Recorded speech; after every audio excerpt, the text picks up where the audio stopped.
contribution, Akanksha. He's President and Chief Executive Officer of Norway's Yara International, which is one of the world's biggest agriculture companies. Sven Tore, can you just explain to us how businesses in your sector and in the food and agriculture sector more widely can take forward some of the issues raised in this report and really help forge that jobs-based growth that this report is talking about? Your Excellencies, everyone, thank you so much for the opportunity to speak here today. If there is one thing that we've learned from the COVID crisis, it is that society can when we must. And faced now with overwhelming urgency, we have in a short time frame made dramatic changes to how we live, how we work, how we travel, consume, and interact. And this is exactly the sense of urgency that we now need to build on. And I'm confident that we can succeed through a combination of technology, science, collaboration, and commitment. And the first report stated this very clearly, that the cost of inaction is increasing. And I would like to add that we cannot afford it, and we have no insurance to cover us.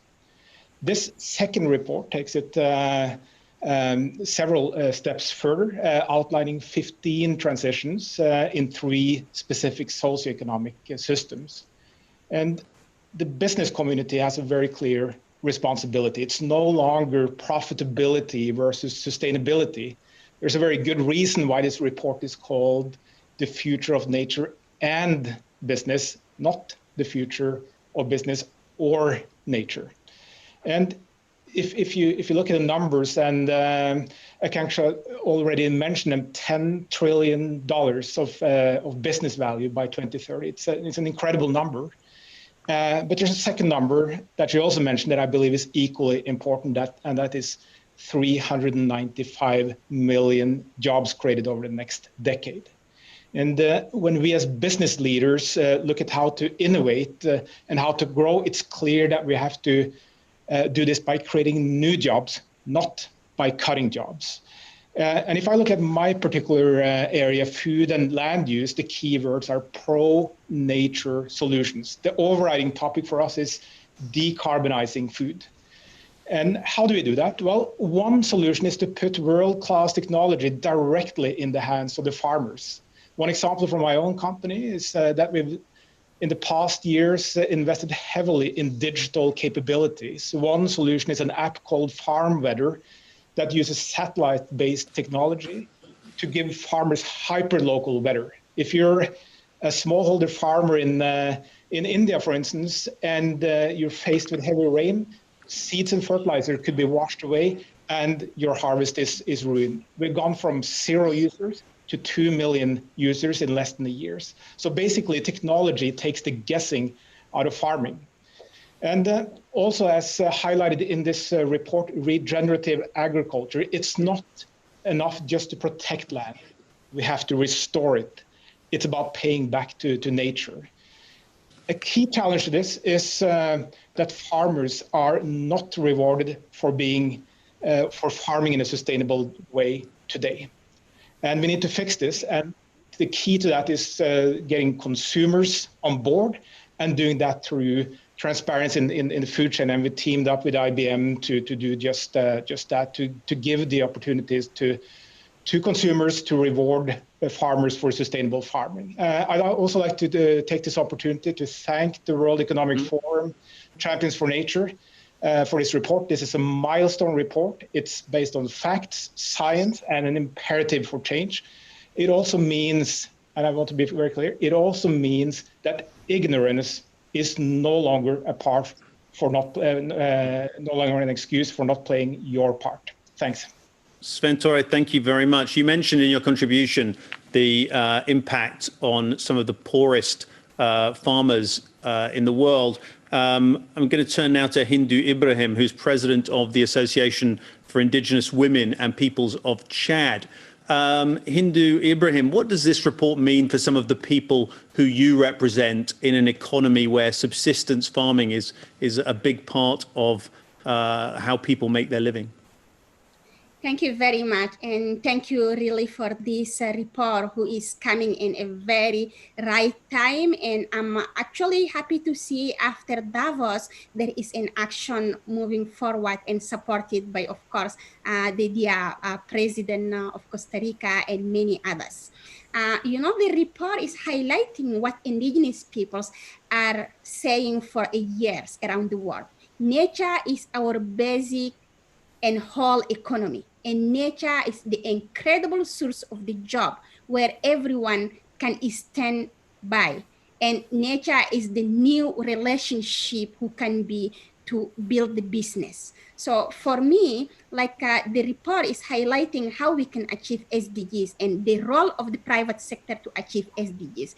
And then the most important is the 17 goals are interlinkages. So we can't just say we change the business without achieving the food security, without the health, because we are in time of the COVID. And then we are seeing that the people who are most vulnerable becoming more vulnerable because our nature, it's really impacting. And then this report is highlighting also.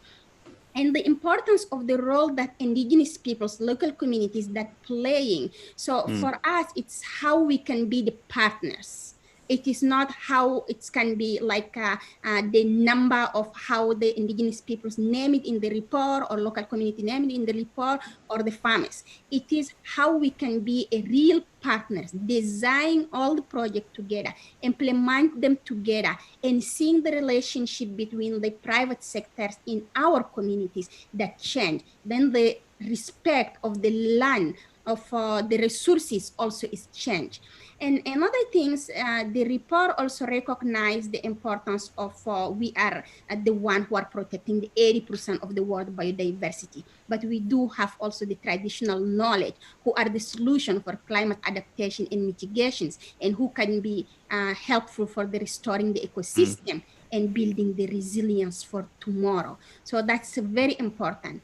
But for instance, yesterday there was a scientist report who is very alarming and who say that the methane emission also leading us to miss the Paris Agreement. So for me, I'm already we have 1.5 in my community in Chad, and then it's science. And now internationally, we say we are going to miss the objective of the Paris. It's really not acceptable. But this report can give hope to see if we act now, because it's time for action, to honestly to build the trust, and then to build the agroforestries, who is the needs of the communities for the food, for the daily needs, and to mitigate the conflict among the communities that fighting against the climate change. So that can be the most helpful.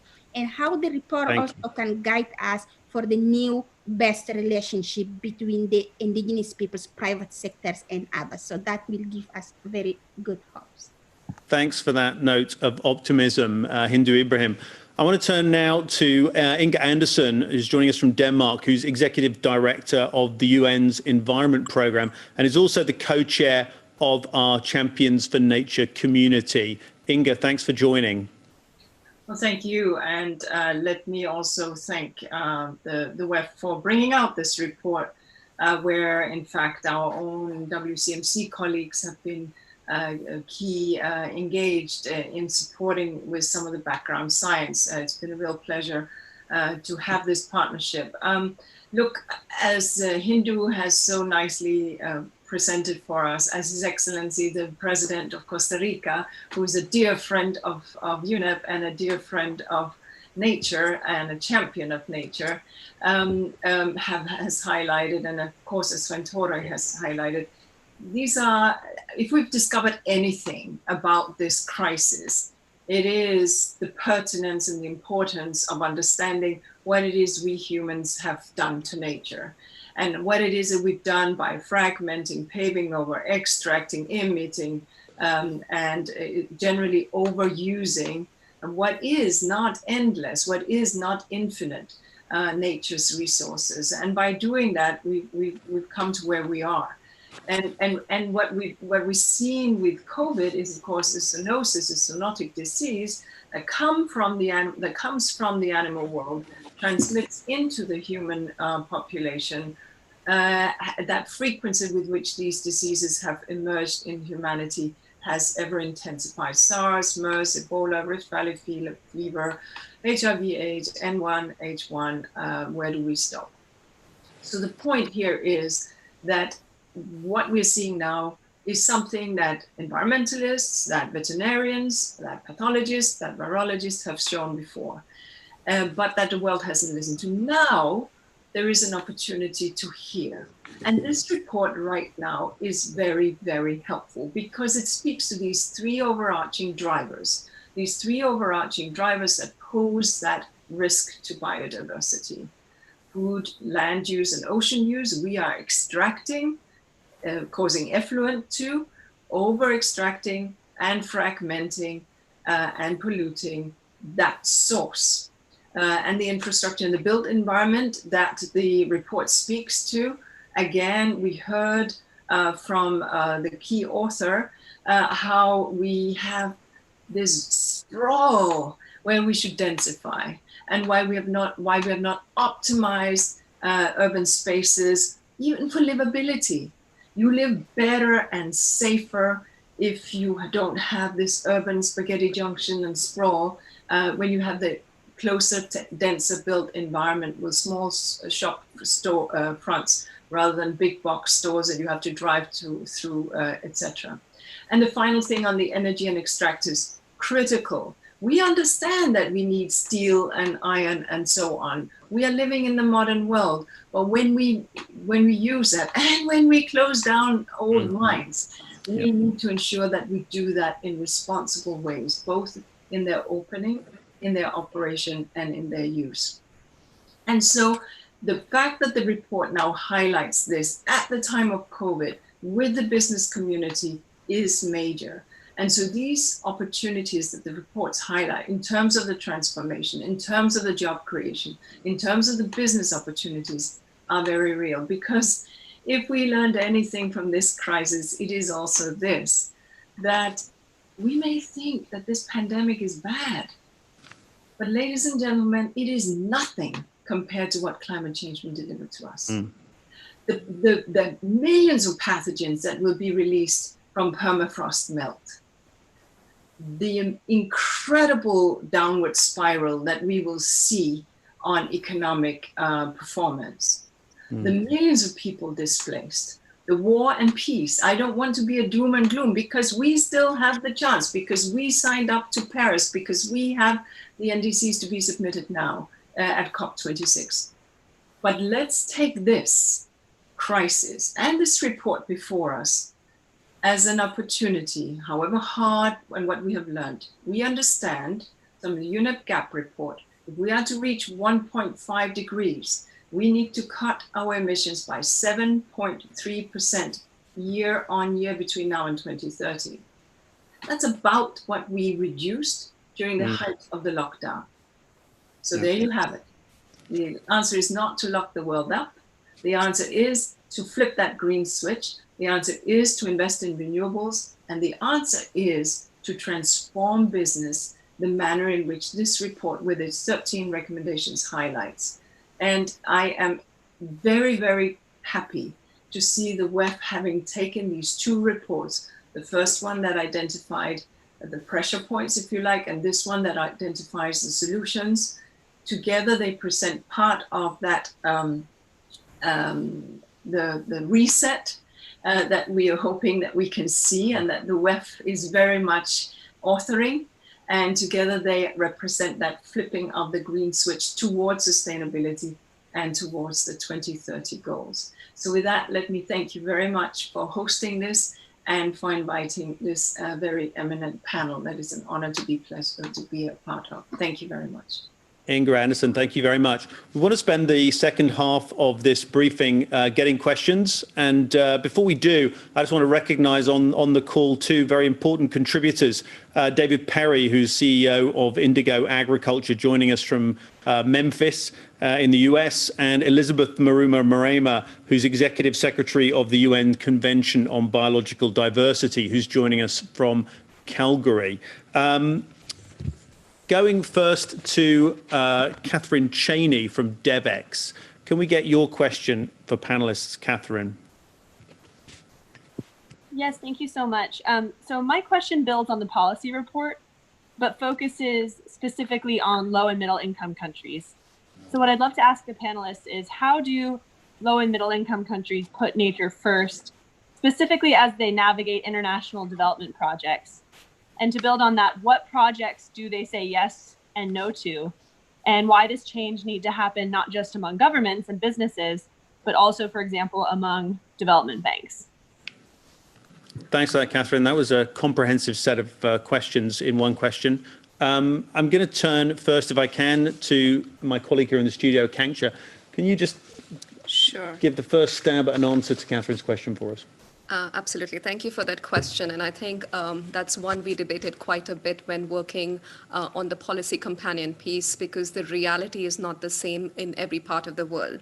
However, if you look at the data today, there's more government money being invested and spent on actually in processes which harm nature than actually do good for nature. So if I look at just purely investing in renewable energies versus investing in oil and gas or traditional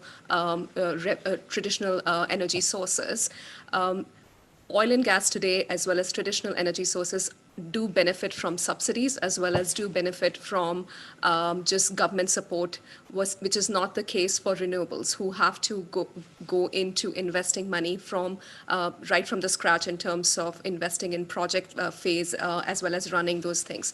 So I think the first thing that the report talks about is reviewing the subsidies as well as the carbon tax plan, and that would actually create new sources of revenue.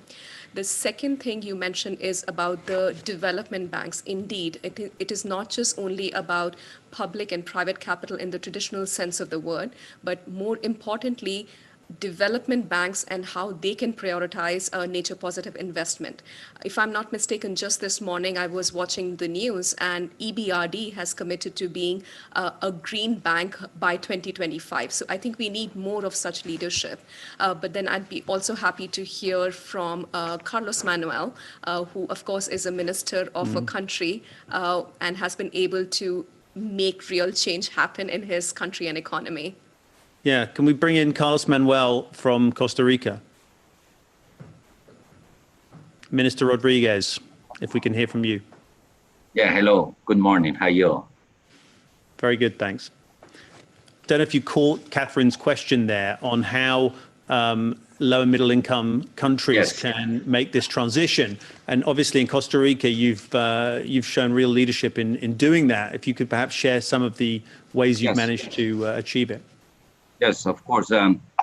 Costa Rica is becoming a new OECD nation and is being recognized as a middle-income nation as well, and has been also recognized for, its good governance and not having an army, a strong democracy, with a strong healthcare system that is kind of, helping us during this pandemic. But everybody forgets that a couple of generations ago was the poorest nation of the Western Hemisphere.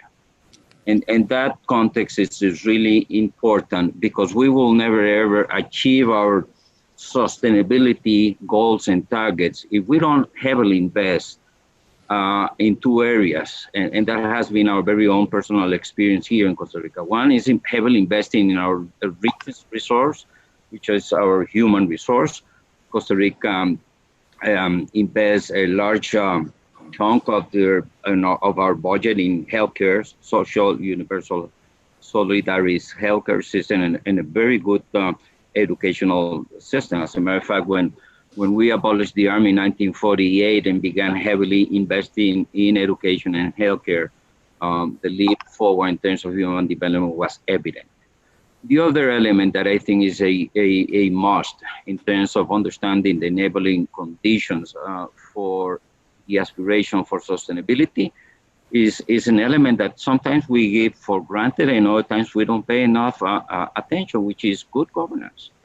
Good governance is a basic element. In good governance, I'm not just talking, in terms of efficiencies, being efficient from the central government is having a strong respect to the rule of law, independent courts, the ease of doing business, free press, private property. I mean, all those elements which are essential for any modern democracy. Those two elements, the heavy investment in people and in good governance, has gave us the opportunity to really understand that the future relies on the balance within the good management of our natural capital with the human capital. And this is what Costa Rica has been doing for the last, I would say, 20, 30 years, where today we're 100% renewable in the electric sector and there is no deforestation. We've been able to double the size of our forests in the same period that we were able to triple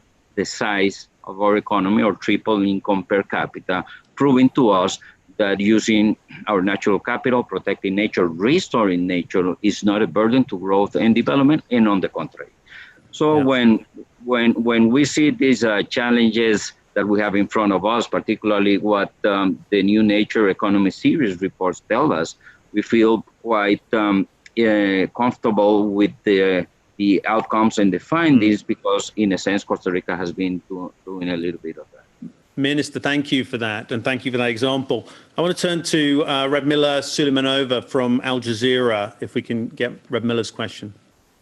Hi there. Thank you so much for having me. So the Trump administration has argued that regulations designed to protect health and the environment stifle economic growth and job creation. What do you say to that, especially at a time when 30 million Americans are collecting unemployment benefits? Sorry, can you just repeat the question? Regulation is? Stifling economic growth and job creation. What do you say to that, especially at a time when 30 million Americans are collecting unemployment benefits? And I guess this could be replicated in other places around the world. We're in such a tough economic time. So if there are critics of, saying that, that's my question. How do we move people toward the green economy if they're kind of holding on to the only jobs that may be available in their communities and cities? Thanks for that. Akanksha, this is a question that comes up time and again. When we're talking about new jobs in this report and we're talking about opportunities, are these opportunities going to be opportunities at the expense of existing jobs? In other words, are they going to make people nervous about the transition? That's a really good question, and exactly like Adrian said, one that comes up all the time. And I'm going to pick up something that Adrian said yesterday, is nobody actually likes to be a statistic. So yes, while it is all very good that this report is indeed talking about 395 million jobs which will be created by 2030, we have to remember the sensitivity of these 395 million being individual people. So with that, it's important that any transition that we do has to be done in a way that is people and planet compatible. So it cannot be one versus the other. And again, just picking up on the Costa Rican example, the reason they were able to push that forward is because they invested in the human capital. So I would argue that it's not just about good regulation versus bad regulation. It is really about how are we equipping the country and its workforce to be ready for the future? So that's really at the macro level. In terms of specific policies or numbers, one could argue that some of these jobs are not jobs for future. I think if anything that COVID has shown us is much of our systems, as well as the social welfare system where it exists, or other livelihoods where it exists, they just haven't been resilient. So while moving towards a nature positive economy, the jobs that we are creating, when people are rightly skilled for them, will be more resilient jobs for the future. Yeah, and if I can just quickly maybe bring in David Perry here from Memphis and ask David, are we right to be concerned about the flip side of this opportunity, which is to say we might be talking about 400 million new jobs, but are those jobs going to come at the expense of existing employment? Or is this an opportunity really to build new expertise and new areas of growth for people and employment?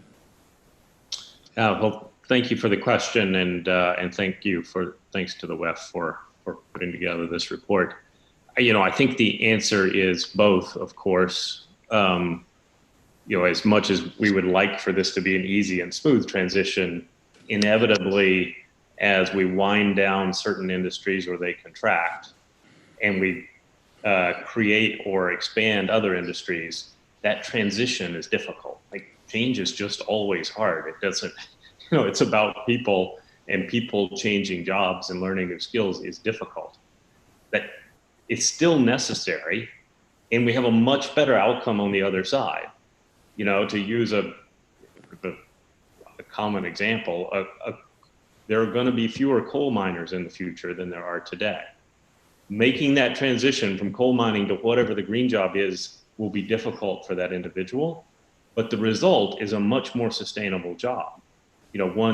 One that's supporting the economy in the long term, as opposed to one that's inevitably going to shrink. So I don't think we should think that any of this is going to be easy, but I do think the opportunities, in the transition and on the other side of the transition, will make us wonder in retrospect why it took us so long. Like, there's a much better outcome on the other side of this. We just have to make it happen. Can I turn to Daniela Chiaretti from Valor in Brazil? Daniela. Hello? Can you? We can hear you. Yeah, thanks for doing that, and thanks for inviting me. I'm interested in more in agriculture and soil. So my question is it possible to use nature-based solutions in large-scale agriculture, like the Brazilian one? Or you don't see this option very clear? And my second point is, are there examples where degraded areas can be regenerated by nature-based solutions? Because we have a lot here. Okay, I'm going to turn that over quickly to Sven Torre, because I think that's your domain of expertise, particularly. Thank you very much for that question. And yeah, absolutely, we should think about soil as an asset, and we need to treat it accordingly, and also reward farmers for farming in an effective and efficient way. And it is possible to grow enough food on existing farmland. Actually, you can reduce it significantly and turn that back into nature. And indeed, you can create different income streams for farmers. You can even, through regenerative farming practices, also use the farmland to use the soil to sequester carbon, and through that creating business opportunities for the farmers. Today they're paid for crops. What if they in the future get paid for a crop? They get paid for sequestering carbon, and also to freeing up land and turning it back into nature. So absolutely tremendous opportunities in this space. Thanks. Adrian, this is Carlos Manuel. Can I jump just for a second, because this is a key important question. I want to make just a Carlos, small please point. come in. Yeah, what Sven Torre is telling is totally accurate and correct, and I want to compliment to him. We will never ever achieve a good balance within the conservation of the biodiversity and the productive sector in the same landscape if we are not able to overcome the political conflict within ministers of environment and ministers of agriculture, that normally they don't share the same data, they don't share the same information, and they tend to believe that they are the opposite parties within the management of the landscape. Being able to come together at the government level with a institutional framework that looks in a holistic manner to the landscape is the way forward. We need to break the silos within the vision of the Minister of Agriculture, the vision of the Minister of Environment, because normally they don't get along together quite well. So that's a great practical example.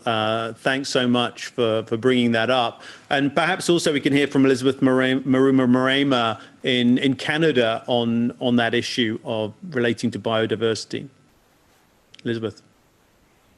Thank you very much. And many thanks first to the World Economic Forum for producing yet this another report, which clearly demonstrate that when we deal with biodiversity and nature, it's not only an issue of the environmental community, but also the business need to be on board for us to make any difference. As we all know, our member states are currently negotiating or looking at crafting and adapting a new framework on global biodiversity framework, which will chart the pathway towards 2050 vision of living in harmony with nature.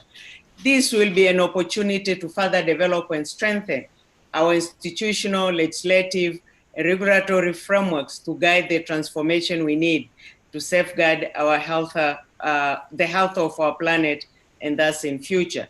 And of course, this report is coming at the right moment to indicate that, yes, although the framework is negotiated by governments, but of course the implementation and even the contribution from the economics sector, from the business sector, to make the business case will equally be important. Otherwise, the framework will not be effectively implemented when it's adopted.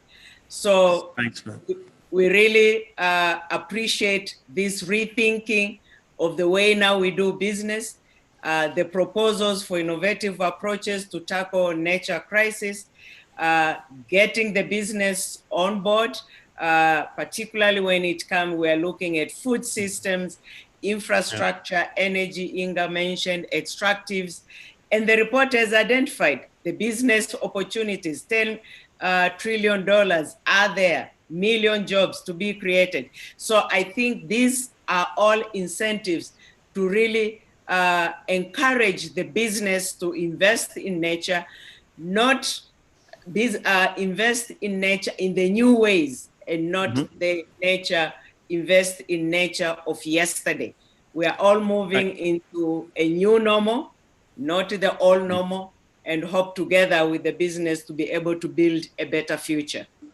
Thank you very much. We've got quite a few questions to move through, so I'm going to see if we can take a couple together. We've got Jennifer Schenker from The Innovator and Timothy Cunningham from CGTN in the UK. So perhaps we can get both their questions, Jennifer and then Tim. Okay, thank you, Adrian. So clearly, the report shows that there's a business imperative for business to move to more sustainable solutions. Startups, including a number of the World Economic Forum's technology pioneers, have the innovative technologies to help us get there, but they don't have the scale.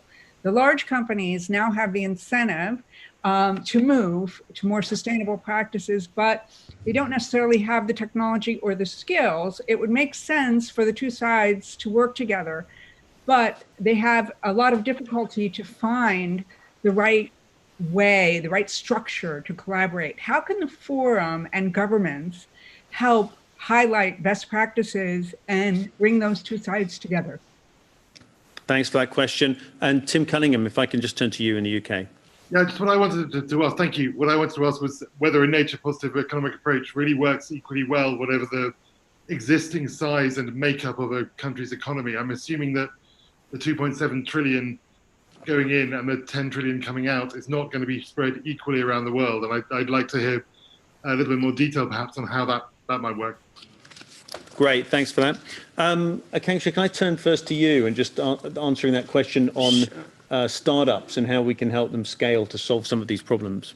No, absolutely. I think one of the big pieces which is perhaps represented or underinvested is indeed, as you said, technology-related solutions. And they just haven't been able to reach the scale which is needed.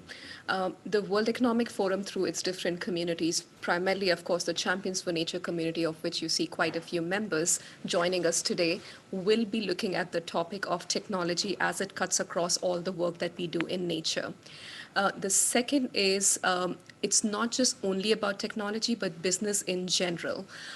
What we need to be able to do is encourage policymakers and give them the confidence that they can raise the bar when it comes to nature positive economies. So I think Elizabeth Marema earlier said that 190 plus parties are actually debating on and deliberating on what should be the post-2020 global biodiversity framework. And at the anchor of it, we have to create the structure that technology, businesses, and innovation come together in a way that they can scale for a nature positive pathway. So there's no simple solution for any of it. The forum stands ready to support, but it also has to be embedded in frameworks which are intergovernmental and find a long-lasting space in the way we do decisions. The second question that you were raising is absolutely right in terms of how the job opportunities have been identified. Along with the report, we've also released a short methodology document that we'd be very happy to circulate with all of you. But the way we have looked at it was a hierarchy of looking at the business opportunities. Then those business opportunities were looked at in different regions and different countries.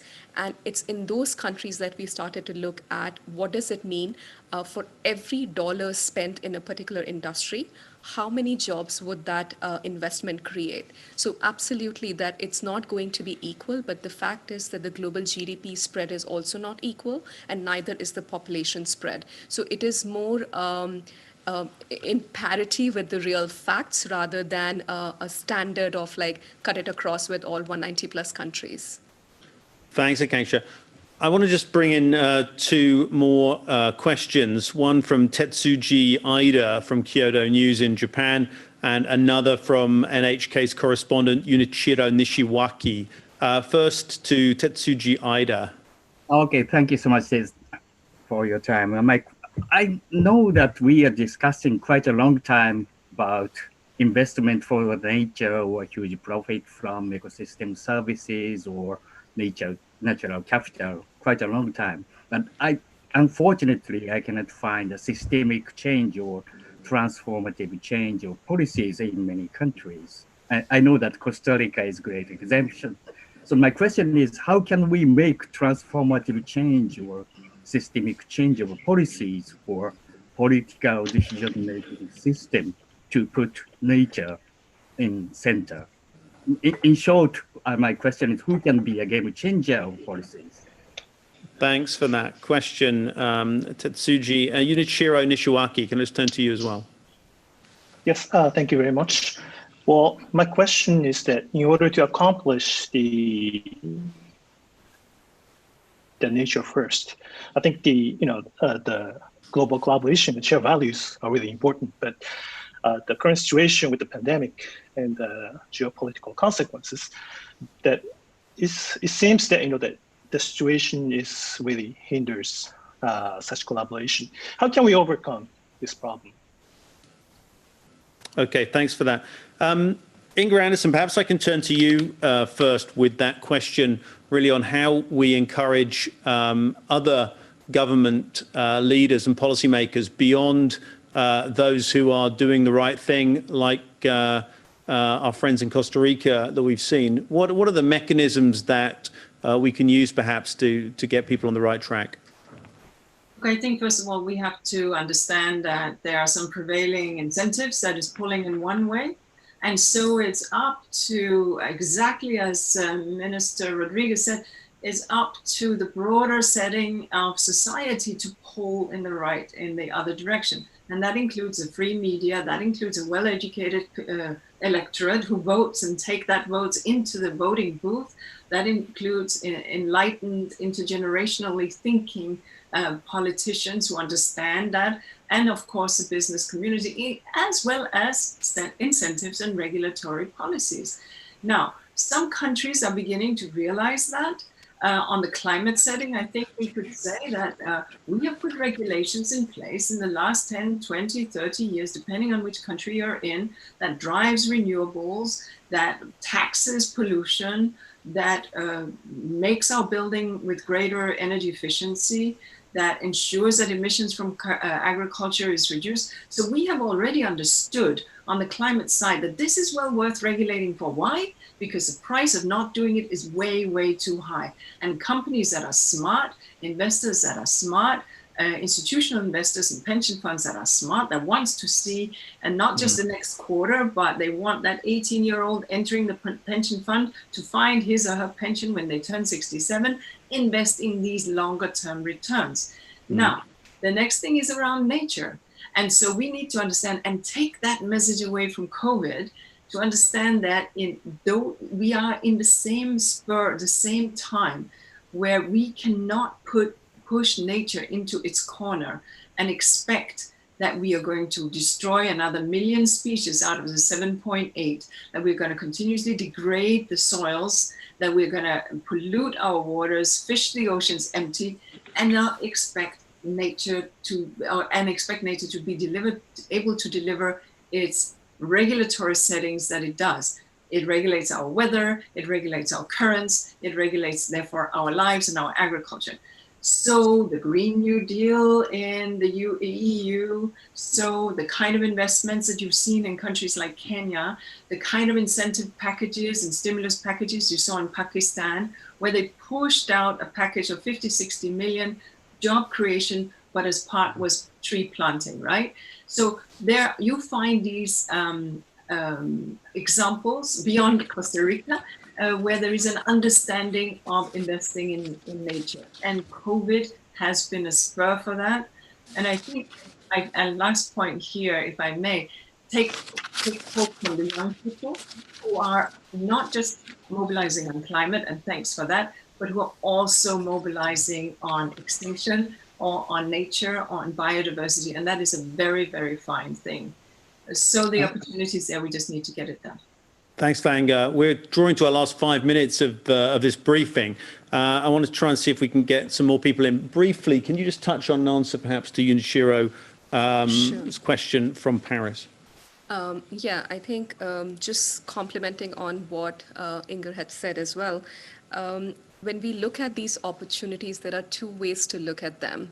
One is really market-based opportunities, and that is looking at what are the savings and new businesses that will get created. So for example, if I think about ecotourism, or if I think about alternative proteins, these are really opening up new markets.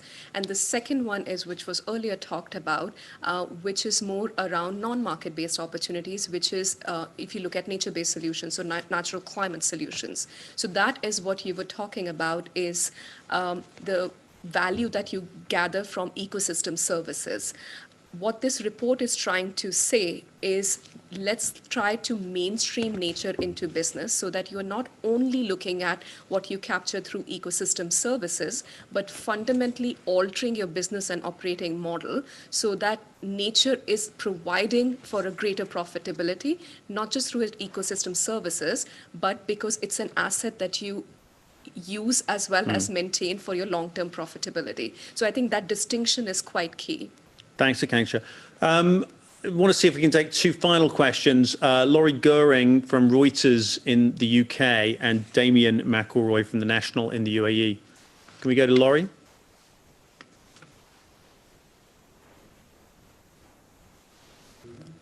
Hopefully we can get Laurie up. No, we're struggling to make that connection to Reuters.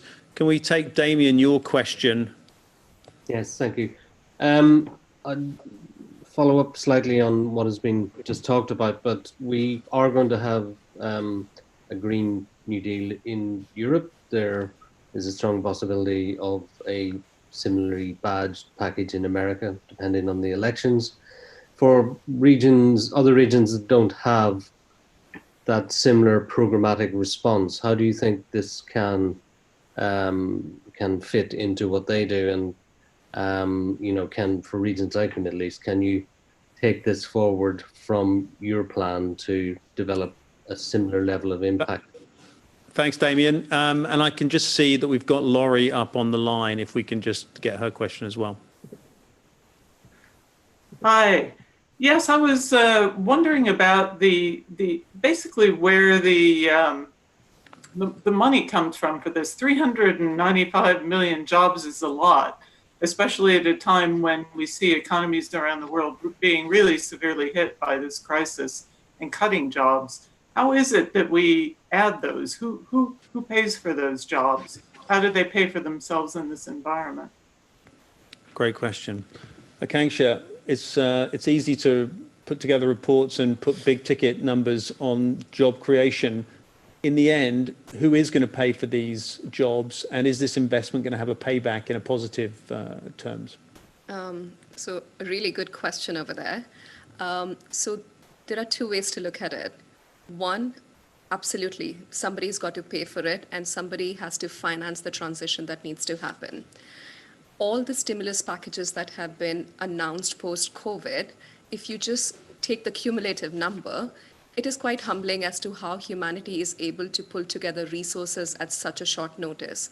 So the question that all of us need to ask through our respective networks as well as power of influence is, how do we get that stimulus program and that stimulus package to be nature positive? So it's not about an incremental choice of money, but it's really what we are spending. Are we spending it in a way that does less harm and more good? The second is indeed that in the next coming years, public capital is going to be limited. When we look at the private capital, what is the risk appetite for the private capital to also go into investment vehicles, businesses which are actually both low carbon neutral and nature positive?